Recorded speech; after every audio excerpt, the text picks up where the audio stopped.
Hi, I'm Mike Zyda, and today's presentation is entitled Hype Me to the Moon, Let Me Dream Among the AI Stars. Let me share my slides, and that'll be good. There they are.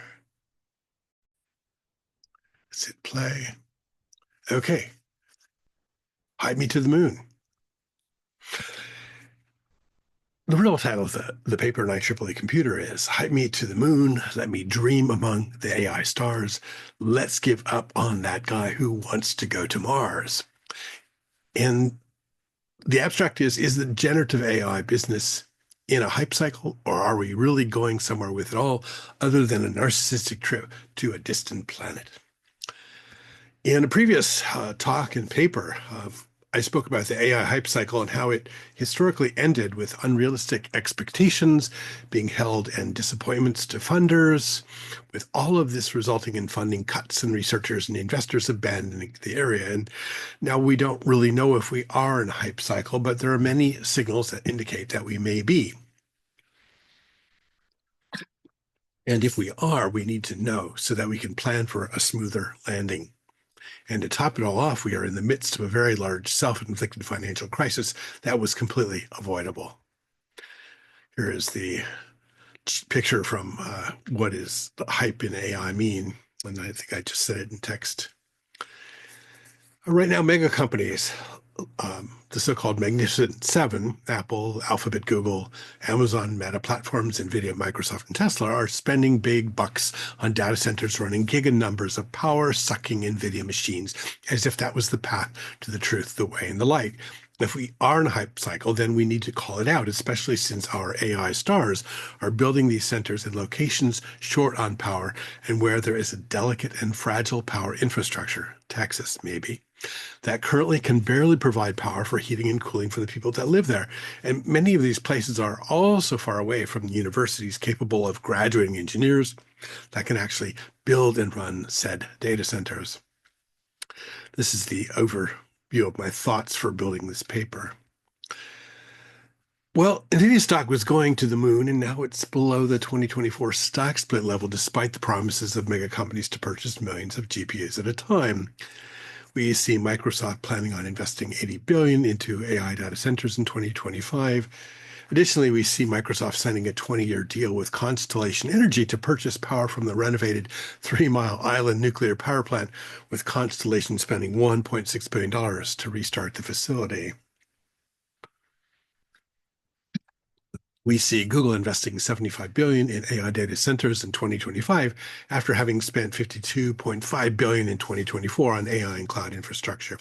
We see Meta Platforms investing $65 billion in AI infrastructure in 2025, including a massive AI data center in Louisiana. Meta is also discussing a $200 billion AI data center in states like Louisiana, Wyoming, and Texas. I guess they have to choose which one to do. Amazon Web Services, AWS, is investing over $100 billion in 2025 to boost its AI and cloud infrastructures, including building new data centers and upgrading existing ones to support AI services. We see xAI is part of a $30 billion fund with Microsoft and BlackRock, an investment management firm for AI data centers. Plus, xAI is building the Colossus supercomputer in Memphis, which is expected to house at least 1 million GPUs, with $25 billion being spent on the high-end GPUs alone. And xAI planned expenditure seems low in comparison to some of the other mega companies in this space. Other companies dabbling in this space are Oracle, which is investing in AI and cloud infrastructure to about $11.5 billion, with $5 billion of that in the United Kingdom and $6.5 billion in Malaysia for a public cloud region. IBM is actively investing in AI and cloud services, and IBM has booked $2 billion in AI work for 2025 and is developing technologies to enhance data centers. Well, if we have hype rather than big business development, we would expect to hear a lot of noise and wild promises, but not see large expenditures. So let's look at total expenditures and the numbers of GPUs to be acquired in 2025. In figure 3, we see Microsoft, $80 billion, Alphabet, Google, $75 billion, Meta Platforms, $65 billion, Amazon, $100 billion, XAI, $30 billion, ByteDance, Alibaba, Tencent Holdings, $16 billion, IBM, $2 billion, Oracle, $11.5 billion. So the total AI expenditures in 2025 is about $379.5 billion. Not a small number, in fact. It is a very nice number in terms of infrastructure spending. Let's move on. We want to figure out how many GPUs this is going to buy. We always like to know. The reason we want to know how many it's going to buy, we want to know is, can we actually build that many? All right. So I already know that 1 million NVIDIA H200 Blackwell GPUs is about $25 billion. If we subtract out the Chinese GPU investment, this is $363.5 billion for H200s, or 14.5 million H200 GPUs. China is restricted to the purchase of H20 GPUs, which are 6.8 times slower than the H200 NVIDIA GPUs. So ByteDance, Alibaba Group, Tencent Holdings can purchase some 4.3 million H220 GPUs for their $16 million investment. So the real question then becomes, how fast can NVIDIA and TSMC, Taiwan Semiconductor Manufacturing Corporation, punch these GPUs out? Can they even make them all in 2025? And we asked ChatGPT what was NVIDIA's production capacity in 2025, and it said no number was released for 2024 or 2025. It did state, ChatGPT did state that in 2023, NVIDIA shipped around 3.76 million data center GPUs, which is way short of the 14.5 million H200s being ordered in 2025. The 3.76 million number is about the number that the 3 Chinese AI companies require, the 4.3 million H20 GPUs. So in order for NVIDIA to meet the planned 14.5 million GPU orders for 2025, it has to have increased its production capacity by 3.9 times over its 2023 production capability. Wow. Lots of demand, but 4 times too small a production capacity in 2023, but maybe a reasonable 2025. We see NVIDIA and TSMC building new plants, and hopefully they can get to that number. So we're not in a hype cycle, but the market crash and the current economic mess, we don't see this easily happening, as the placement of money by companies onto the GPU production bus may no longer be possible. How many large language models are there? There are way too many large language models. I am not sure that it's possible for me to count them all. I listed the obvious ones, the ones from the mega companies in the news. So OpenAI is the starting point, and the question to ask is, how many ChatGPTs are there? It seems there is a new one with a special purpose almost every week, and most people I know are using ChatGPT of some version. The biggest issue with ChatGPT, though, is its legal problem over the licensing of the training data used in creating the GPT line of models.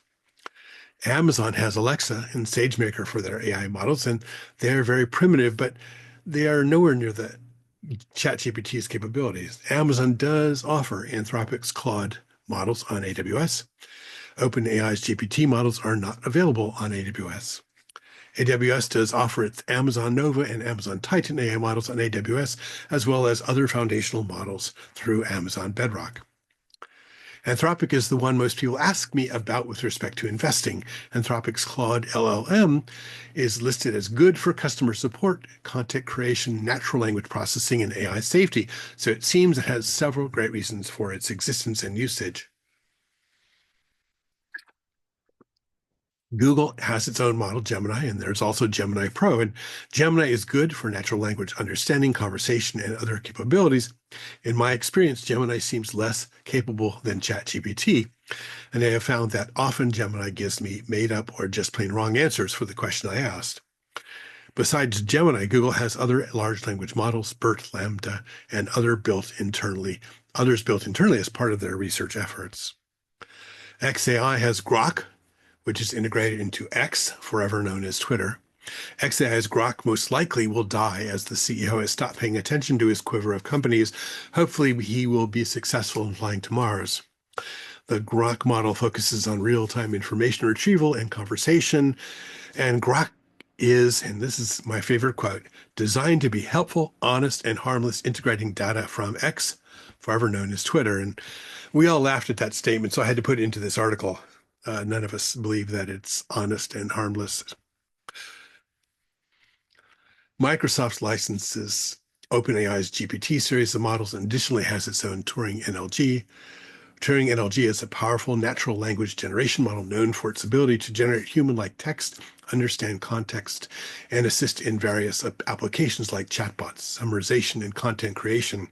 Turing NLG is a very capable model and will succeed as Microsoft is a mega company with a long history of success. Meta Platforms has its Llama series of models, which are known to be outstanding for natural language processing, and the Llama series of models are available on Amazon Web Services through Amazon Bedrock. DeepSeek's R1 model excels at coding, mathematical reasoning, and general comprehension tasks. It is a Chinese model that has had some recent success.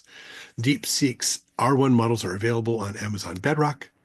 United States companies may avoid using it because it is from China, which is just the way it goes at this point in time politically. And I find that very sad. All right. IBM Watson AI works well, has been deployed by IBM over many application domains and for many years. IBM is mostly not in the news with respect to large language models, but they have a long history of deploying technology quietly. Oracle says that it uses its large language models embedded into their cloud infrastructure for enterprise solutions, but there is a rare press about their large language model efforts. So lots of models to choose from, which makes it difficult, but choosing OpenAI's GPT series or Google's Gemini once it has been cleaned up, Anthropic's Claude, Microsoft's Turing NLG, or Meta's Llama seem like reasonable choices. It comes down to what is your favorite company? And that favorite company might just be Amazon AWS, as it provides standardized access to almost all of the foundational models. If it did ChatGPT, it would have the entire business, probably. Eventually, these models will merge in capability and will all seem like the same thing, is my belief, especially since we will most likely end up getting them through Amazon AWS, just like our groceries. Well, after all that, we see a great business in building GPU hardware to be placed in all of the promised data centers, but we don't know when all of those centers will receive their GPUs to be installed there. That is up to NVIDIA and TSMC. We see there are plenty of great LLMs, many with overlapping purposes and differing qualities of outputs that will be repaired over time as our ability to train them better improves. So I want to say not on the hype label, except for the statements by that CEO that needs to get to Mars soonest, please. These are the references, not too many references, this time just one to a previous paper that came out in March 2024, a year ago.